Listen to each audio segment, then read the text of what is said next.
Hello and welcome to my channel, Rhino here. Before I begin today, I just want to tell you a quick story that seems rather appropriate for Halloween. First, some background. I live just 2 blocks away from the mighty Niagara River, and as some of you may have heard, a police officer from Buffalo went missing during a diving training exercise in the Niagara River on Friday the 13th of all days. There was a massive search and rescue operation that continued for 5 days until they finally found the body on the 17th. Now, as my house is so close to the river, there were constantly helicopters flying right over us during the whole operation, which, despite their tragic reason for being there, was quite exciting to my 3 small children. Well, after they found the body, my wife and I were naturally talking about it, mentioning how, they finally found his body and the like. So a few days go by, and as I'm driving past the boat launch that the Canadian search and rescue teams were using, my 4-year-old son asks me, in quite an excited voice, if they're still looking for the head. Because, they found the body. So after us talking about finding the body, this kid was, for 2 days, picturing a headless corpse being dragged out of the water and really wanted to know if they still wanted to find his head. So anyways, I thought I'd share that with you. It seemed appropriate for this time of year, and I don't take lightly what happened. It is tragic that the police officer lost his life. But anyways, back to business as usual. The video I'm responding to this week is from Creation Ministries International, and they seem to have taken offense to Bill Nye's Big Think video about how creationism is not appropriate for children. Bill Nye's video is excellent if he is a little bit subdued in it, but I do highly recommend it. But anyways, let's see what these guys have to say.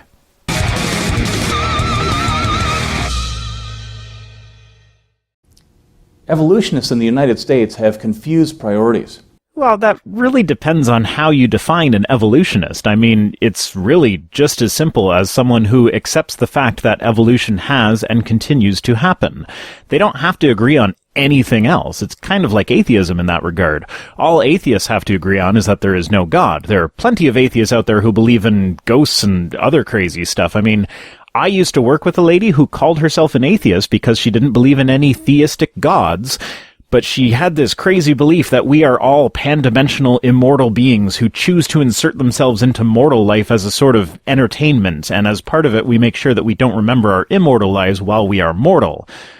Now, there are evolutionists who are Christian, Muslim, Buddhist, Jainist, Hindu, what have you. And this is completely aside from the fact that most evolutionists would probably object to the term evolutionist because it implies that they base their entire lives around the fact that they accept evolution, which is simply not true for the majority of people who accept it. Most are simply people who accept the fact that the scientific community has come to a consensus on the matter and don't really think about it at all. They just live their lives as if evolution weren't important to them, because it probably isn't. This is going to be a fun one. I mean, I'm only 3 seconds in and I'm already ranting.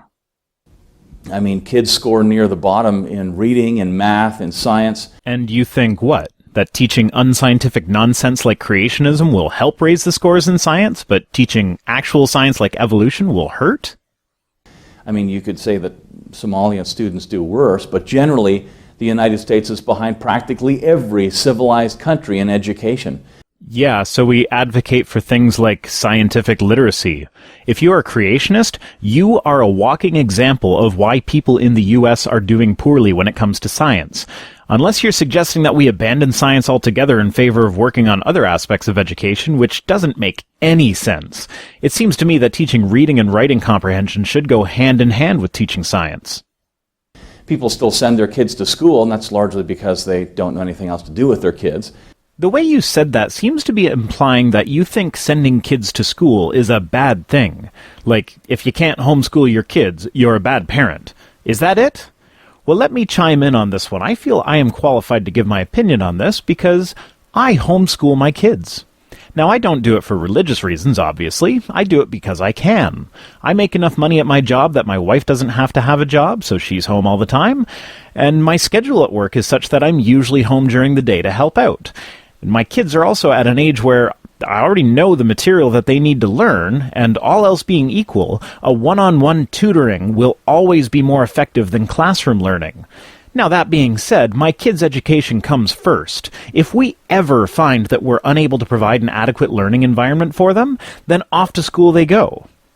However, I do have a massive problem with the way homeschooling is done in many states and in Canada. Specific to Ontario, where I live, there is zero oversight to make sure that the kids are actually getting a decent education.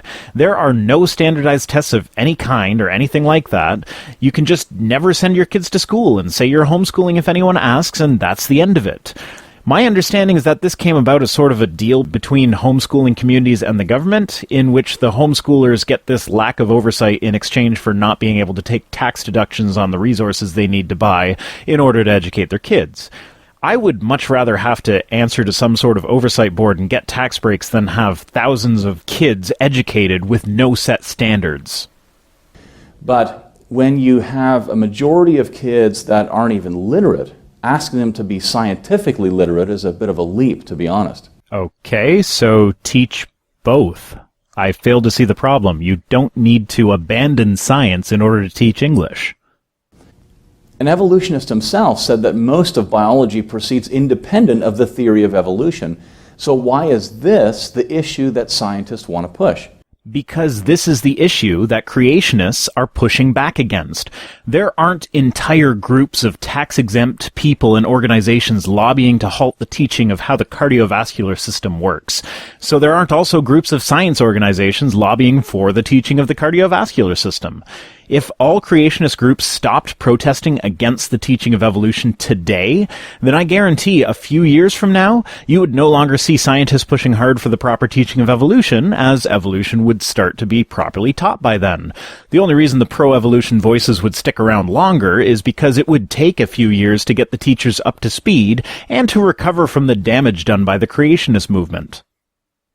I mean, isn't being able to do sums a little higher on the list of things that will be of practical benefit to Johnny? Well, I mean, that depends. Is Johnny going to be a mathematician? Then yes. Is he going to be a biologist? Then not really. Now, at the high school level, most people really don't know what they're going to be doing as a career. So it's important to teach as broadly as is practical, to best prepare students for what they may decide in the future.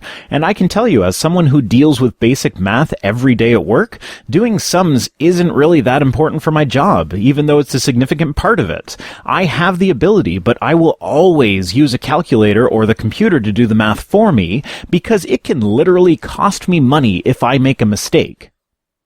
It's like worrying about the window dressings on your house when the foundation is crumbling. So you're saying that basic science literacy isn't part of the foundation of a good education? I would have to disagree with you there. I mean, I would almost be tempted to say that science literacy is more important than reading literacy. As if you have a basic grasp of science, you are far more likely to make decisions in your life, including who you vote into office, based on sound science. So if everyone was scientifically literate, even if they couldn't read or write too much gooder than they does concurrently with now, then there at least would no longer be a viable platform for climate change deniers, and we would make the planet a better, more sustainable place to live. If scientific literacy were to take a spike in the upwards direction, perhaps we would have politicians that accept the fact that polluting less would have a huge impact on healthcare costs, and the resulting savings would more than displace any cost of transitioning away from polluting forms of energy, and enact policies accordingly. If we were more scientifically literate, then we wouldn't have pockets of people who refuse to vaccinate their children, resulting in resurgence of preventable diseases like we're seeing now. And you know what? An improvement in scientific literacy would also result in an improvement across the board in other areas, because it can be scientifically demonstrated that things like good math and English skills can have a positive effect on people's lives as well. Some people say it's not possible to explain the world without evolution and billions of years. And my response generally is, have you tried? Really, have you tried? Yes, I really have. I was a young Earth creationist at one point in time, but you know what? The more scientifically literate I became, the harder it was to hold on to young Earth views. It was actually a slow progression. First I was a young Earth creationist, but when I learned about how we know that the Earth and universe are billions of years old, I became an old Earth creationist. Then when I learned about how the fossil record works and about how much evidence there is against creationism, old or young, I decided that the Genesis account of creation was metaphorical. Then I read the Bible and realized that the God of the Bible is an immoral monster, realized I had no reason to believe in any other God, and so I decided that there likely isn't a God, and if there is, it's definitely not the God of the Bible. So here I am, more scientifically literate than ever before in my life, and unable to reconcile what science has demonstrated to be true with what the Bible claims is true. When you're stuck with an evolutionary worldview, it's very complicated to explain things like, well, we have placental mammals and marsupial mammals that look nearly identical to one another, but they're not supposed to be closely related. How is that difficult? I mean, the marsupials are likely what is left of how early mammals reproduced before the placenta evolved, and these evolutionary leftovers are exactly what we would expect if evolution were true. Why would you expect all former traits to go extinct just because a new trait develops? The placental method of bearing young might be more advantageous from a survival perspective, but that doesn't mean that any marsupials must now go extinct. It worked before, and it still works now, just not quite as well as the placental method. So there are far more placental mammals than marsupial ones, as would be expected. Also, as would be expected, most marsupials that survive today are on one isolated island, so most likely Australia became isolated from the mainland before the development of the placenta, hence why it never developed there. Dinosaurs are supposed to have died 70 million years ago, but we find bones with unfossilized tissue still there. I'm getting so tired of this soft tissue thing. I mean, it's been so well debunked dozens of times over. I can only imagine how Dr. Schweitzer, the person who first discovered these so-called soft tissues, must feel. It seems almost as though the rest of her career is going to be spent basically saying, no, the soft tissue discovery does not mean the Earth is young. And let's be realistic here. Finding young dinosaur bones would do nothing to disprove the old Earth. It would just demonstrate that dinosaurs didn't go extinct quite as long ago as we thought. Now, finding the remains of a modern human in, say, a Jurassic rock layer would probably cause the scientific community to completely reevaluate the entire fields of paleontology and geology. But until that happens, it's just a hypothetical what-if scenario. Aside from that, I do get why creationists insist on throwing the soft tissue stuff in almost every single one of their videos nowadays. I mean, it's the first genuinely new argument they've come up with in the last 50 years, so they're kind of obligated to beat that dead horse until it fossilizes. Sure, animals change with each new generation, but the types of changes that are observed will never amount to the kind of change that evolution requires, even given millions of years. Can you demonstrate that, or is it just an assertion? Especially seeing as how we have observed the types of changes required for evolution in a single human lifetime by observing species with very short lifespans, like fruit flies. They are fairly commonly used in experiments spanning decades where we're able to produce different species of fruit fly from the original flies. Of course, the creationist just cries out at this point, "But they're still flies!" Of course they are. It would take much, much longer than that for it to evolve into something completely different, but we have seen large morphological changes that, were they to accumulate for even just a few thousand years, would add up to a completely different creature. For instance, the flies that had their wings bred off. Keep up with that sort of accelerated selective breeding long enough, and you'll eventually end up with a completely different insect from a fly. Mutations are supposed to generate new information to get life from a single cell to humans, but they're blowing away massive amounts of the human genome with each new generation. What are you even talking about? Mutations are blowing away our genome? Or scientists are blowing away our genome? What does blowing away our genome even mean? You're not making any sense. But you know what? There are mutations with every generation. Sometimes beneficial, sometimes detrimental, but mostly neutral. And yes, mutations can add information into the genome, usually through gene duplication, where one gene is duplicated, hence the very creative name of gene duplication. Now, if the gene controls something vital, there are now 2 copies of the gene in the genome, but only one is needed. The second one is then free to mutate, which will produce different results, again, sometimes beneficial, sometimes detrimental, but mostly neutral. The beneficial ones have the best chances of being passed on, as they will directly or indirectly benefit the organism's chance of survival and reproduction. Now keep in mind that when speaking of evolution, when we say a mutation is beneficial, we don't necessarily mean that all of its effects are good for the organism, just that it assists with the organism's ability to survive and reproduce. So a mutation can be both beneficial and detrimental, but as long as it is more beneficial than detrimental, it will assist in its own propagation. And to explain all these things, they pile just so story on top of just so story. And if you try to ignore the problems with evolution, your worldview becomes just crazy, just untenable, itself inconsistent. Crazy like following where the evidence leads, or crazy like making wild claims such as our genome being blown away? Because you still haven't explained that one, and it sounds pretty crazy to me. And I say to evolutionists, if you want to believe evolution and live in your world that's completely inconsistent with everything that we observe in the universe, that's fine. How exactly is it inconsistent? And is it as inconsistent as saying the universe is only 6,000 years old, but somehow we can see stars that are so far away that their light would take literally billions of years to get here? Is it as inconsistent as saying that somehow the entire Earth was flooded with more water than can be found anywhere on the Earth, and thousands of animals were saved from this flood by being loaded onto a boat and locked in for a year with little to no ventilation in a situation in which everything we know about biology says will result in them all suffocating? And that these animals included all the animals from across the globe that somehow all traveled to the Ark and reverted back to their original habitats without leaving a trace? And that somehow their habitats remained unchanged by the flood, despite being completely destroyed? And that people at one point were able to live with little to no medical technology to great ages of several hundred years old? That Neanderthals were humans with vitamin deficiencies or whatever you say they are nowadays, even though we have sequenced the Neanderthal genome and it shows them to be a different species from Homo sapiens? All of this only scratches the surface of all the creationist claims that are inconsistent with how we know the world works. And I guess your problem with encouraging scientific literacy probably stems from the fact that scientific literacy basically disposes of a belief in creationism. It's all starting to come clear now.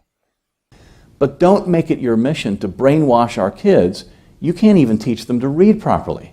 The religious fundamentalists are telling us not to brainwash our kids with science. Wonderful. I mean, I get it, though. If we did properly teach science, religious fundamentalism would gradually disappear, so you're feeling threatened. I understand. And I'm glad to say that with the advent of the internet, it appears that religious fundamentalism is on the decline, so you're feeling extra threatened.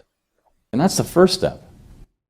We need we need engineers that can build stuff and solve problems by examining both sides of an issue, rather than attempting to suppress or censor all the evidence for a worldview that they're uncomfortable with. I agree 100%, which is why I support the downfall of creationism. Now, don't get me wrong, I am not in favor of censoring the creationist worldview. I believe a balanced examination of the evidence will ultimately result in the acceptance of evolution.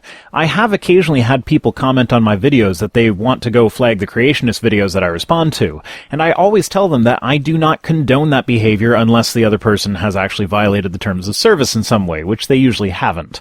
The more creationists get their message out there, the more obvious it is that their message is incompatible with reality.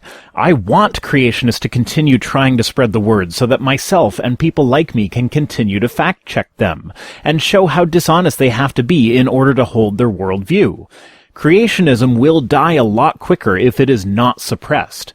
But if you're talking about the science classroom, it's not suppressing an idea if you refuse to teach something that has not passed any sort of scientific rigor.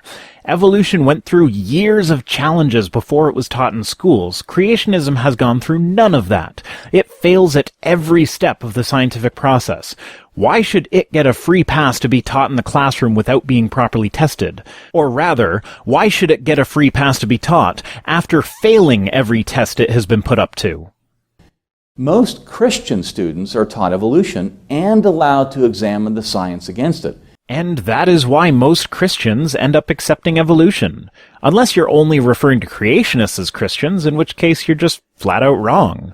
In my experience, creationist parents, if they do have to send their kids to a school that teaches evolution, they will be at home not presenting the other side and letting the child decide for themselves, but telling the child that what they're learning in school is wrong and that creationism is right, but there's a big conspiracy to suppress it. That's hardly a balanced examination of the evidence. Of course a child is going to think that their parents are right if there's a conflict between what the parents and teachers are saying. And of course, the world's leading creation scientists have contributed nothing to the scientific community. They are stuck trying to explain away all the evidence against their position, and as long as they're stuck in defensive posturing, they will never be able to make any meaningful progress. Many of whom used to be evolutionists, and the leading creation organizations around the world are very familiar with the latest evolution evidences. Didn't you say earlier how English literacy is more important than scientific literacy? I think you should polish up on your grammar a bit before you make claims like that. And then we refute them.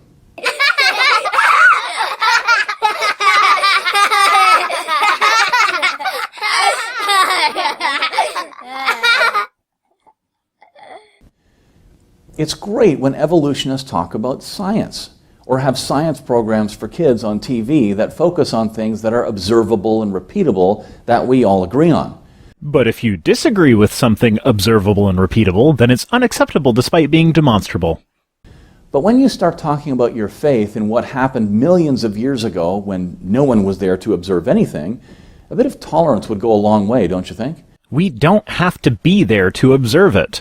We observe the evidence of it in the here and now. We run tests on the evidence using, wait for it, observable and repeatable methods, which all point to the same conclusions. This isn't an area for tolerating other people's opinions. This is an area where the data point unfailingly to one single conclusion, that the universe is billions of years old.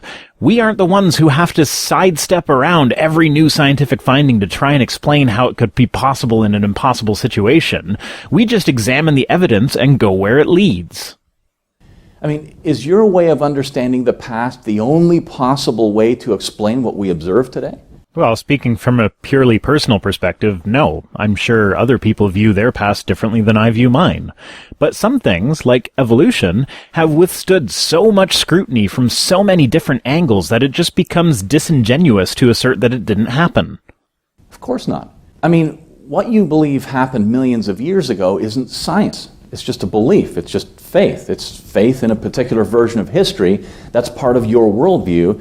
You can't prove it to be true. It is a belief that is backed up by mountains of evidence. You've got our worldviews confused here. The only evidence for creationism is that it was written about in a 3,000 to 4,000 year old book. There are older books that tell a very different story of creation. Should we take them equally seriously? Would you like us to teach the Hindu creation myths in school? Should they get an equal amount of time in the science classroom? If no, why not? I mean, what you believe happened thousands of years ago isn't science, it's just a belief. It's just faith. It's faith in a particular version of history that's part of your worldview, so you can't prove it to be true. You know, in another couple of centuries, that worldview, I'm sure, it just won't exist. I highly doubt it. There's just too much evidence. I mean, although there are some scientists that are of the opinion that if we do nothing to stop climate change now, then humanity will be extinct within the next few centuries. So if that happens, then neither of our worldviews will survive. But I'm not that pessimistic. I think science will prevail. Now that's all for now. Thanks for watching, and remember to follow me on Twitter and support me on Patreon. See you next time.